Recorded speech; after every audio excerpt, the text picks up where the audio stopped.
Folks, welcome into That Betting Show, March 28, 2019, your one-stop shop for all your sports betting needs right here at sportsbookreview.com. He's Teddy Savranti. Give him a follow on Twitter at Teddy_Covers. I'm Donnie Seymour at Right Side VP. Teddy, Major League Baseball opening day today across the league now, even though we saw like a little, fake opening day about a week ago. Should be a lot of fun, but the Sweet 16 also in action. But one league, Teddy, that we're going to take a look today real quick, have a couple snippets on, taking a standing 8 count, the Alliance of American Football saying, please, NFL Players Union, help us out here. We need your help. Are they going to get it, Teddy? Yeah, that didn't take long, did it? 8 weeks in. Of course, this is week 8 this weekend. So we've only had, it's really 7 weeks in to the season. The chairman, Tom Dundon, the former agent, who's saying, if the Players Union is not going to give us young players, we can't be a developmental league. We're looking at our options, one of which is discontinuing the league. The AAF, their game plan was, well, we want unsigned NFL players. We want practice squad players. But to do that, they need the NFL Players Association cooperation, which they haven't gotten. Now they're saying, oh, well, we haven't gotten the cooperation. Let's shut it down. May happen. We'll have to see if this league survives. But we've seen this already with how many different football leagues where they can't make it out of the first season? Give you a hint. Set expectations a little bit lower, and you might have more of a chance of making a fledgling league into a real league that survives for more than 1 year. Teddy, I got a question for you on this because it's always interesting, the topic that comes up, because, a lot of people are under the appearance that the NFL should help out because it's a minor league system. It can only make the NFL better. The only time the NFL really dipped into something like this was the NFL Europe or World League, whatever they called it. Remember the Rhine Fire and all those teams? That league folded up, but there has to be from upper level management, the owners in the NFL, good reason why they're not helping these fledgling type football teams. Because if you remember back in the 80s when the whole USFL, Donald Trump, he was going to run the USFL right up against the NFL. Do they look at it, Teddy, as almost like a competitive advantage not to help them out? And if these leagues go away, better for the NFL? Probably. When you think about what the NFL, again, the NFL is the ultimate in hypocrisy. They're going to say one thing and really mean another. They've been doing it since the existence of the NFL, particularly when it comes to gambling topics. But when it comes to a topic like this, why doesn't the NFL help this league? The NFL doesn't need to help anyone. The NFL is the behemoth. They're the 900-pound gorilla when it comes to sports leagues in the United States. So why would they want to help anyone? Why would they want to help another league get going? Why would they want football year-round? When you're the king of the hill, it doesn't make sense to help your, in theory, competitors, even if they are developing your players. The NFL's fine at developing their own players, as we found out post-NFL Europe. Yeah, I think we're all set in our ways as well, Teddy. Obviously being handicappers, sports fans, the NFL, I love the NFL and I love football, but there's so much you're geared up to from, the offseason with the draft, heading into OTAs, heading into, training camp and preseason games, then the long season in the Super Bowl. It's nice to refresh and get ready for another season when they're trying to get this football league going right in the spring when we always look forward to, Teddy, NBA, NCAA action, on in the Major League Baseball. Just the way the seasons are, it's hard to break the model. Many have tried, many have failed, and a lot more will continue to do so. But, Teddy, it's opening day Thursday. Only one team left. Can you believe it, Teddy? We went through the entire lineup, and we're left with the San Francisco Giants. 2018 record, 73-89. The Giants sitting on a 100-1 ticket to win the 2019 World Series. The win total, this should set up a little bit of alarms there of a season or not, 72.5. Outfield, Slater, Duggar, Williamson. Infield, a little bit older, but they're going to lean on that infield, more veterans. You have the veteran presence there at the corners with Buster Posey behind the plate. Obviously, Crawford and Panic. Decent infield, decent catching situation, but a veteran staff that's going to need to stay healthy in order to help them through. And let's not forget also, Teddy, a much improved NL West as well. Yeah, it sure is. And, of course, this being the 30th of 30 MLB teams, we got them all done before opening day, or on opening day, which today is. We'll do the same thing in the NFL. Throughout May and into June, after the draft, we'll be going through all 32 NFL teams one at a time, giving you something to sink your teeth into over the hot summer months before the NFL starts. When it comes to the San Francisco Giants, look, I don't have a lot of upside on this team. They are old. They got really old last year. They were 22 games under 500 after the All-Star break last year. Down the stretch was a disaster. And now a team with, new GM in Farhan Zaidi from the former Dodgers GM. You brought in a bunch of veterans last year that didn't really pay off. Evan Longoria was a disaster. They got 4 more years on his contract. Buster Posey coming back from hip surgery. They got issues at closer in the bullpen. I've got a lot of concerns about San Francisco. On paper, they look old. They look slow.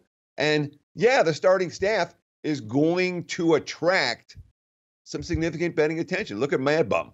He's going to take money. Suarez was a guy that people liked last year. Rodriguez is a guy that certainly has the upside that everyone's talking about right now. So not only the Giants a bad team on paper, you're going to be asked to lay a price with some of these starters. To me, San Fran, the number 1 bet against team in the NL West.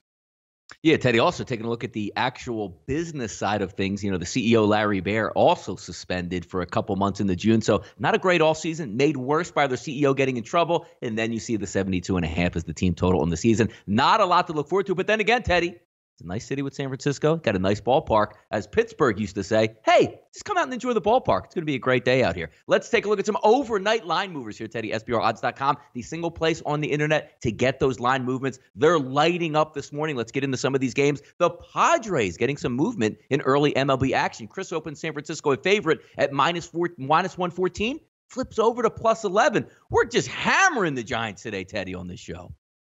Yeah, and look, I'm just looking at my screen right now, SBRodds.com, and we're seeing money flowing on the Padres. I'm seeing minus 130 as I speak. So this is the game that San Fran opened the favorite, and it's real simple.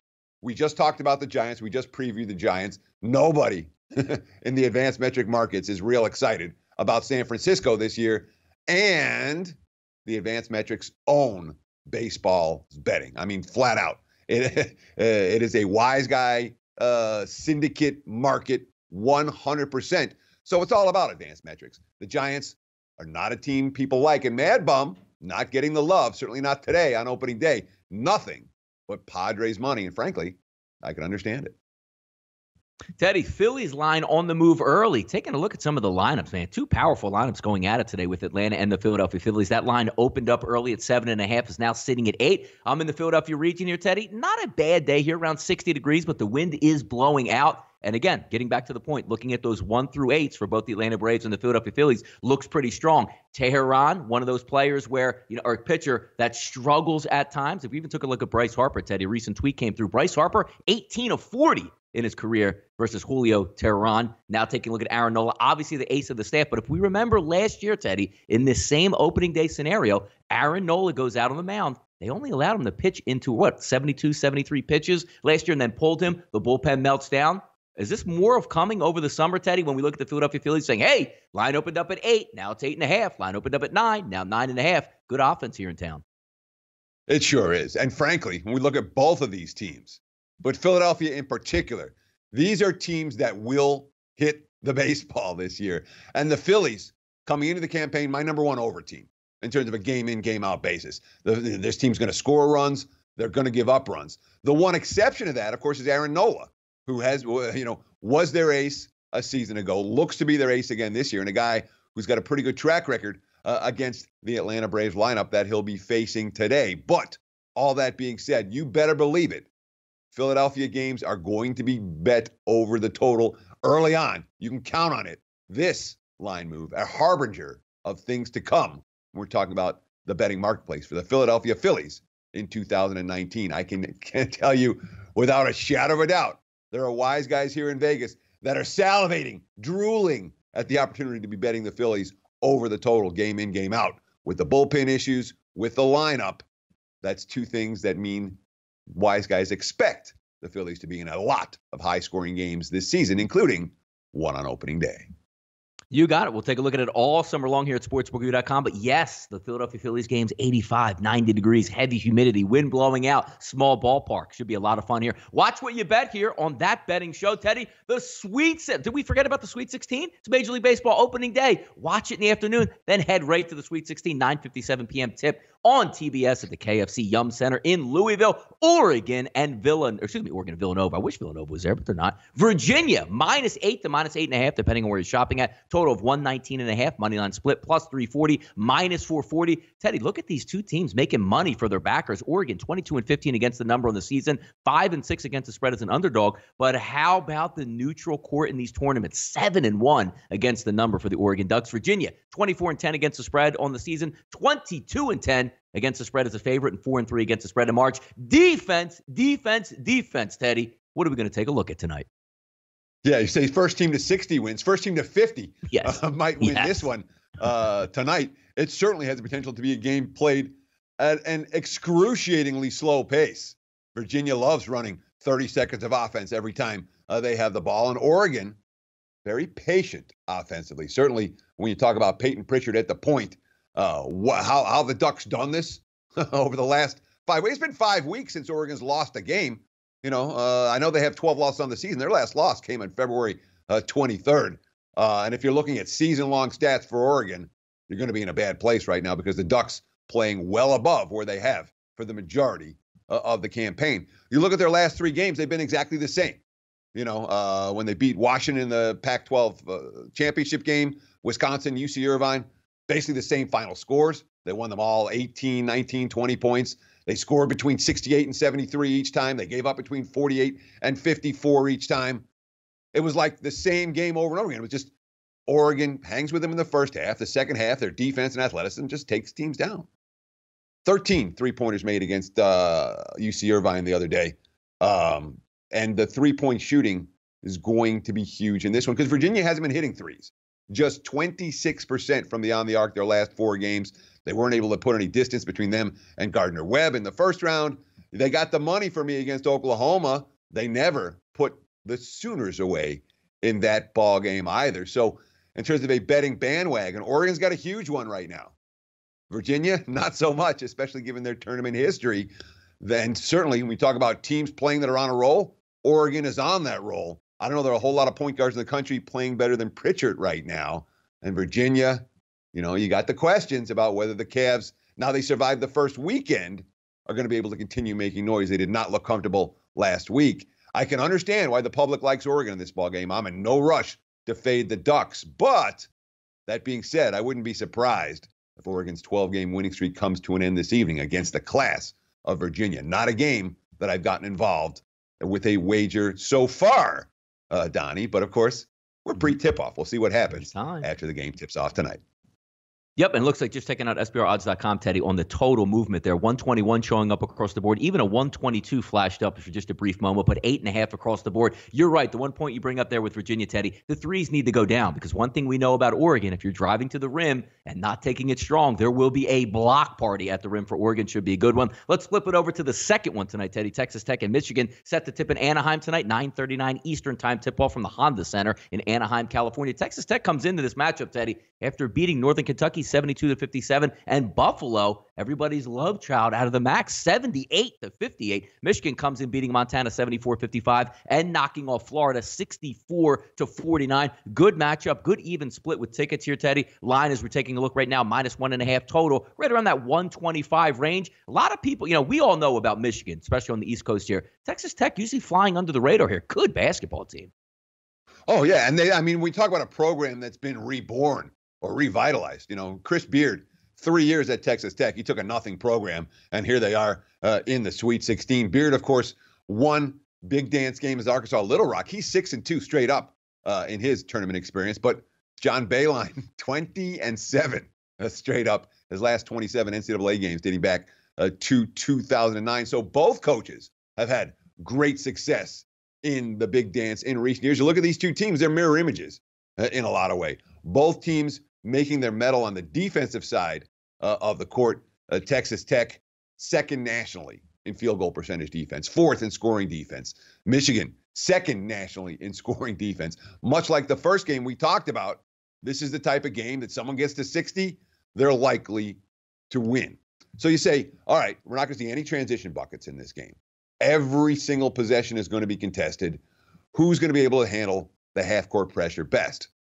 Not an easy answer there. I like Xavier Simpson at the point for the Wolverines. He's ninth in the country in assists this season. And Michigan as a team led the nation. Fewest turnovers per game, less than 9 per contest. So those are all stats that certainly put Michigan as a team we might want to be betting on. And the other thing is that, the Wolverines' big men, didn't really play well in either of the first 2 round games. Teskey and Brzezikis, neither one. I mean, Brzezikis only had 5 points when they beat Florida. These are 2 guys who can control the low post when effective. They didn't play their best last weekend. Boy, this game feels like a war. It really does. But if I'm playing, I'm laying. I am a Wolverines believer. And Bayline, 5th Sweet 16 the last 7 years. Michigan's used to this kind of pressure. Should be a good one, Teddy. Half the Sweet 16 getting underway tonight. Tomorrow we'll do another preview here on That Betting Show to round out college basketball heading for the weekend. Teddy, but it's opening day. We're going to talk a little bit of baseball handicapping. The Pirates and the Reds, roughly to pick them right now, total at 8.5. Jamison Tyone is going to go up against the Reds with Luis Castillo. Looking at some of the early ticket counts here, Teddy, a lot of people liking those Cincinnati Reds here on opening day. Weather reports, how about this? Usually in the Midwest, the Rust Belt, early on the season, 32 degrees, snow flurries. Not today, Teddy. 68 degrees with the wind blowing out to left. All right, I could buy into this. Yeah, a lot of people, from a ticket count perspective, like Cincinnati, the betting markets have been pointing towards Pittsburgh in early action, despite the fact that, already they've got some significant injury concerns. Obviously, Greg Polanco on the shelf with a shoulder injury, and then Lonnie Chisenhall on the DL as well after he got hit by a pitch on Monday. He was supposed to be Polanco's replacement in right field. He's going to be out 4 to 6 weeks. That leaves Pittsburgh a little bit shorthanded in early action here, although the Reds, playing without Scooter Gennett, they're a little bit shorthanded as well. Certainly we talk about 2 starters. Castillo pitched great down the stretch last year, 2.44 ERA, 69 strikeouts in 66 innings, gave up just 4 earned runs in September. First time he's been an opening day starter. Every starter pitcher dreams of this. You want to be opening day starter. I've been working really hard and I deserve this. All right, great. Tyone's the guy I believe in. Tyone's the guy that I trust. And, he was an ace last year. He won 14 games. He dominated at home. He dominated on the road. Certainly Pittsburgh as a team, in my mind, they're getting underhyped compared to Cincinnati, who made the big moves in the offseason. If I'm playing, I want the Pirates in this one, not the Reds. I understand Cincy's better than they were last year. I think Pittsburgh will be better tonight, or this afternoon, I should say, in early start action. That, of course, a 1:10 Eastern time start.